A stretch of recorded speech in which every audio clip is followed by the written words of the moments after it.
ભગત, મારા ભેરુ તું મને એકલો મૂકીને ક્યાં જતો રહ્યો?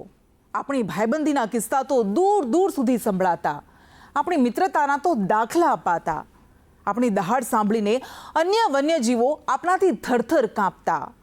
કેવો આપણો રૂઆબ હતો! પરંતુ એ ભગત, મારા ભેરુ, તું મને એકલો મૂકીને ક્યાં જતો રહ્યો? માણસની મિત્રતાના તો અનેક કિસ્સાઓ વાંચ્યા, સાંભળ્યા, પરંતુ અહીં વાત કરવી છે બે સિંહની મિત્રતાની. જીગરી સાવજની જોડી વિખૂટી પડી ગઈ છે. ભગતની અણધારી વિદાય એ રુદ્રથી સહન નથી થતી. આજે રુદ્ર પોતાના સાવજ મિત્રની યાદમાં રડી રહ્યો છે, કલ્પાંત કરી રહ્યો છે.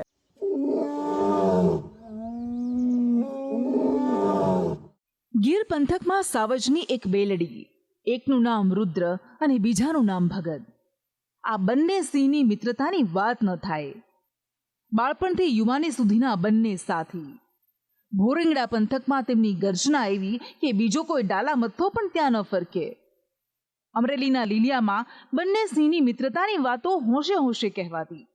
એક હતો રુદ્ર અને બીજો હતો ભગત. આ બંનેના નામ તેવા જ ગુણ. તેજ તર્રાળ, દુષ્ટોને રડાવે એવી ગર્જના હોય. જો કોપાયમાન થાય તો કોઈનો સગો નહીં. તે રૌદ્ર છે, એટલા માટે જ તે સિંહનું નામ રુદ્ર છે. તો બીજી તરફ ભગત, એવો સિંહ જે માનવ વસાહતમાં પહોંચી જાય તો પણ ક્યારેય કોઈ માણસને નુકસાન ન પહોંચાડે. અને તેથી જ આસપાસના ગામના લોકો, માલધારીઓ અને વન્ય પ્રેમીઓ તેને ભગતના નામથી ઓળખતા. દાયકા કરતા વધુ સમય સુધી તેમની મિત્રતા અકબંધ રહી.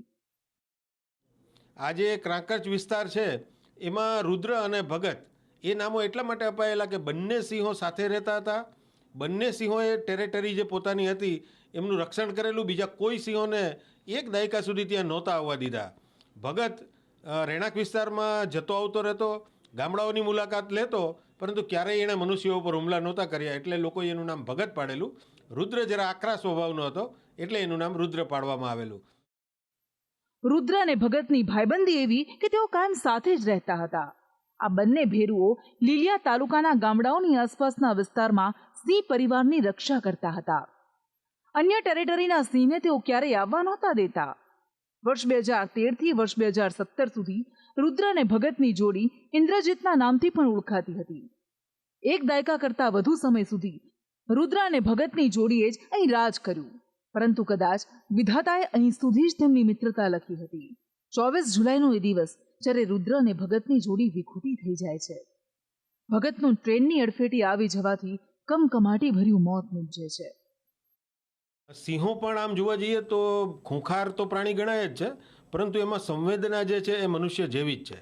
આપણામાં જેમ ભાતભાતની લાગણીઓ હોય છે એવી જ લાગણીઓ સિંહોમાં પણ જોવા મળે છે. અને એમાંનો એક સૌથી મોટો ગુણ છે મિત્રતાનો.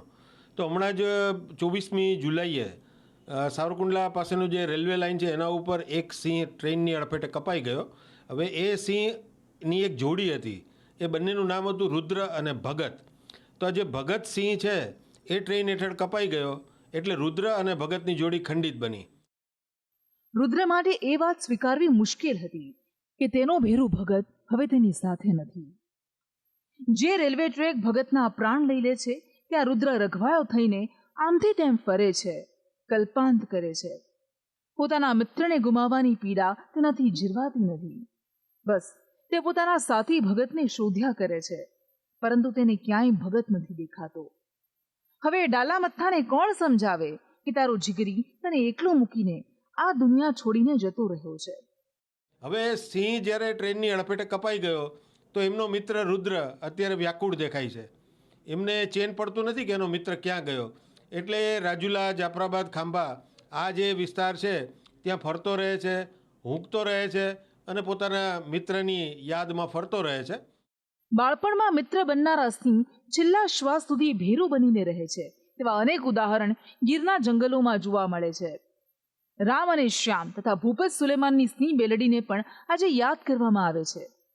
એક સિંહને પાંજરે પૂરવામાં આવે છે ત્યારે અન્ય સિંહ તે પાંજરાની બહાર આકુળ વ્યાકુળ થાય છે, માથા પછાડે છે.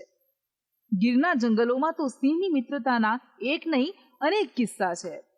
માત્ર 3 વર્ષની ઉંમરે સિંહ પોતાનો પરિવાર છોડે છે, વિસ્તાર છોડીને સંઘર્ષ કરતા જીવન પસાર કરે છે. ત્યારે આવા સંઘર્ષમાં બે સિંહ એકબીજાના મિત્રો બનતા હોય છે. વન્ય વિસ્તારોમાં રેલવે ટ્રેક પસાર થતા હોય છે, જે સિંહ માટે જીવલેણ સાબિત થાય છે. સિંહ વસાહતની આસપાસ આવા રેલવે ટ્રેક છે જ્યાં ટ્રેકની બંને તરફ ફેન્સિંગ સહિતની વ્યવસ્થા કરવામાં આવે તો અકસ્માતે થતા સિંહના મોત અટકાવી શકાય છે. માત્ર 3 જ વર્ષની ઉંમરે એમનો પરિવાર કે એમની જે ટેરેટરી છે એમને એને છોડવી પડે છે અને પોતે જાતે શિકાર કરવો પડે છે, પોતે જાતે અન્ય પ્રાણીઓથી બચવું પડે છે. અને આવી પરિસ્થિતિમાં પાઠડા સિંહો એટલે કે જેમની ઉંમર 2-3 વર્ષની હોય એ ક્યાંયથી ભેગા થાય, એ અજાણ્યા હોય અને ક્યારેક મિત્ર બને અને પછી એ લાંબો સમય સુધી પોતાના આયુષ્ય દરમિયાન સાથે રહેતા હોય છે. તો હવે જ્યારે રુદ્ર અને ભગત આ જ સિંહની જોડી ખંડિત થઈ છે તો વન્યપ્રેમીઓને પણ ખૂબ જ દુઃખ થઈ રહ્યું છે અને લોકો એવું ઈચ્છે છે કે જે સિંહોનો કોરિડોર છે એમાંથી રેલવે લાઇન પસાર થાય છે, એમાં કંઈ એવું કરવું જોઈએ કે જેથી સિંહો ટ્રેનો હેઠળ કપાતા બચે. રેલવે ટ્રેક પર અનેકવાર સિંહ આવી જતા હોય છે અને એવા સમાચાર સાંભળવા મળે છે કે ટ્રેન નીચે કચડાઈ જતા સિંહ. ત્યારે સાવજની સુરક્ષા માટે જેટલા પગલાં લેવામાં આવે તેટલા ઓછા છે એવું વિચારીને વન વિભાગ અને રાજ્ય સરકારે કામ કરવું જોઈએ. સ્પેશિયલ રિપોર્ટ, સંદેશ ન્યૂઝ.